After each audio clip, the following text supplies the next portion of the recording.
This portion of the news brought to you by McDonald's. McDonald's, I'm loving it. Farmers are a bit disgruntled this evening after learning today that there is a shortage of livestock feed, which has the potential of negatively impacting their business. Janae Noel Ferguson was at the Gladstone Road packing house after a meeting was held on farmers on this very crucial issue.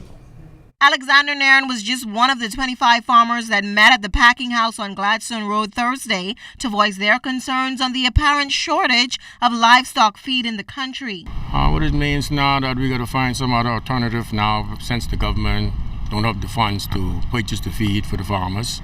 We're going to be almost on a rationing base. And, the import feed is not as good as the feed the government farm makes. So it's going to be a hard thing and a struggle to get this whole situation under control. According to Nairn, this means bad news for business. A lot of have more meat come to the market now because there's no feed to supply the pigs them, so we'll have to be some slaughtering. That's one of the options we have for right now. Other than that, if we can find some kind of means to get feed otherwise, then we'll do so and go from there. But so far right now, as it looks, it's very grim. As you know, if you go to the feed mill right now, you can see it's really nothing there. Farmers have now decided to form an organization to present a proposal to work on a solution to the government. Nairn maintains the government sells the cheapest feed, which was advantageous for farmers. Agriculture's officer in charge of feed manufacturing, Junior Robinson, confirmed the feed shortage. He explained that there is only enough feed to feed the government's livestock. We're at a junction wherein we do not have sufficient fund to extend the life of our operation. So basically, we have to reduce our sales to our farmers. We have to take into consideration the needs of our own livestock, because we have our National Swine Breeding Center that runs a 100 sow farrow to finish operation. We have an extensive sheep and goat herd. So we basically have to take it for ourselves first. All right, and then whatever is remaining, we will basically try to help the farmers. Robinson admitted the shortage is not expected to last for more than a few months. This is only a temporary situation. As soon as the budget becomes released in July, we will be back in operation and we'll be able to supply them with feed, with the hope that we will have an extended budget allocation that will help us to carry our operation even much further. Janae Noel Ferguson, ZNS Network News. In a matter of months, the Bahamas Agriculture and Industrial Corporation will take control of the day-to-day management of the produce exchange on Potter's Key, the abattoir, and the other packing houses throughout the country. BIC Chairman Arnold Forbes. Are making improvements. We've been to all of the packing houses throughout the Commonwealth of the Bahamas, as far south as Cat Island a few days ago. And we intend to ensure that every packing house in the Bahamas has some sort of processing facility in proximity to it or attached to it, so that we can add value to farmers' their harvest. Presently, what is not sold to food services and food stores just sits in one. Agriculture Minister, the Honorable V. Alfred Gray, indicated that the initiative is also in an effort to revamp the entire structure of the packing houses while maximizing the benefits for farmers. Farming must include things like where you sell your produce, how it's graded, and et cetera, and that's where the packing houses will come in. The government has made a conscious decision to cause the packing houses throughout the Bahamas to be managed by BAIC in the immediate future. A jury convicted 30-year-old Oscar Ingram of rape, burglary, and armed robbery in court today unanimously 9-0. Ingram's reaction to the verdict was that he was not guilty, a position he's maintained throughout his trial. However, jurors accepted that Ingram broke into the home of a Western New Providence woman and robbed her of $165 in cash, a $200 cell phone, and assaulted her while armed with a handgun. DNA evidence linked him to the case, and for prosecutors, it was a silent witness. Justice Carol Leader Bethel ordered a probation and psychiatric report on Ingram, who will be sentenced on June 19th for this crime. Back in March, the rapist was also convicted of rape, burglary, and robbery. During that trial, Ingram told jurors that he never broke into the homes of two women back in 2012, robbed them at gunpoint, and then raped one of them. However, the jury returned a 7-2 guilty verdict, indicating that most of them didn't buy his story. He was remanded to Her Majesty's prison until that time. The climate of the Bahamas and its response to a crime dilemma discussed by a well-known Bahamian making waves in the religious and government sectors. President of Bahamas Faith Ministries International, Dr. Miles Monroe, recently sat down with our Clint Watson to discuss several key issues, including his recent heated exchange in the media with the Foreign Affairs Minister. Dr. Miles Monroe is of the view that if we focus on the Christian principles that the Bahamas was built on, instead of investment and development, we will see a massive change in our country. On the hot-button issue of crime, Dr. Monroe says the root cause is a breakdown of family. We have basically turned our kids over to the state to parent them, and whether that is schools or daycare centers or whatever.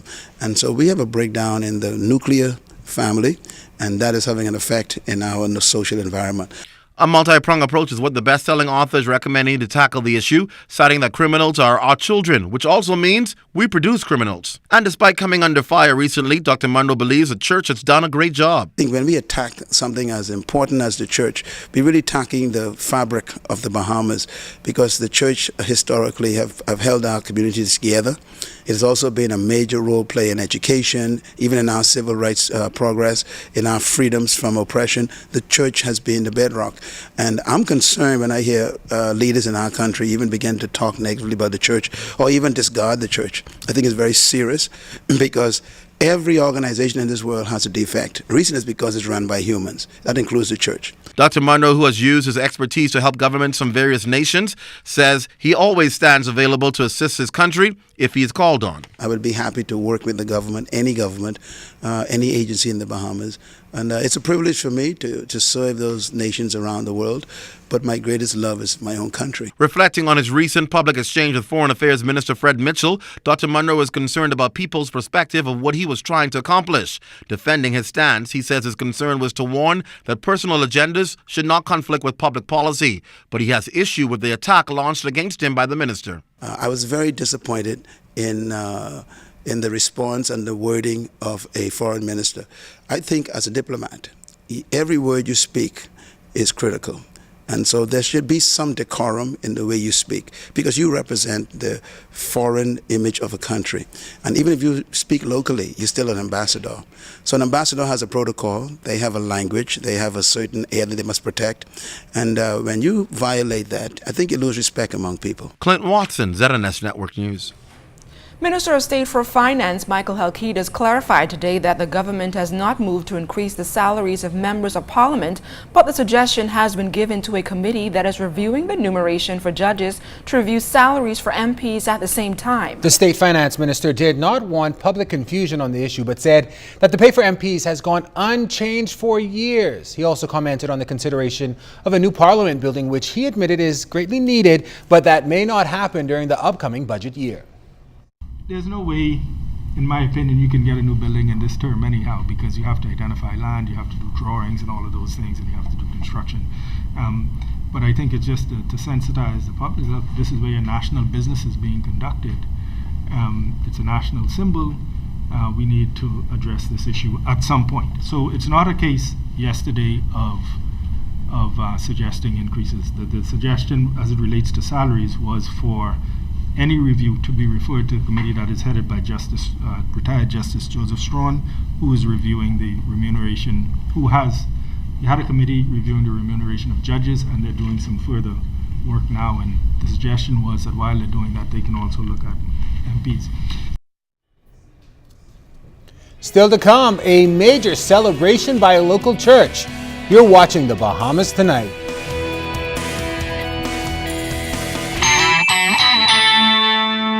This portion of the news was brought to you by McDonald's. McDonald's, I'm loving it.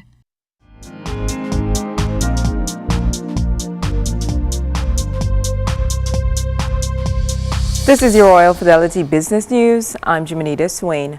More than 100 Abaconians lined up at China Harbor Engineering Company's job fair in Abaco Tuesday, not only for an opportunity for permanent employment, but for a real chance to support their community. Principal of CHEC, Felix Chang, noted the event gave the company an understanding of what skill sets were easily available on the island.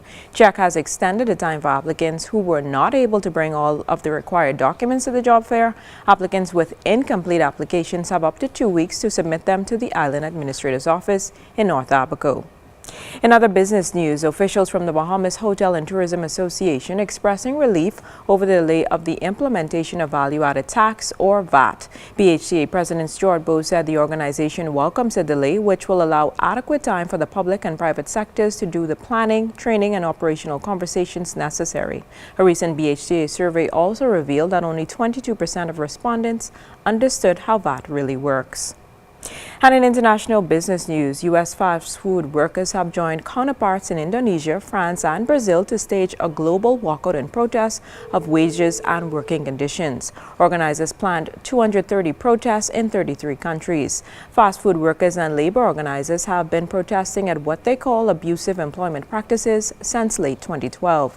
They are demanding a livable wage of $15 per hour in the United States. The National Restaurant Association, which represents fast food business such as McDonald's and Burger King, said in a statement that a dramatic increase to labor costs like the one proposed is not a comprehensive solution to income inequality, but instead it will only hurt business owners' ability to create entry-level jobs.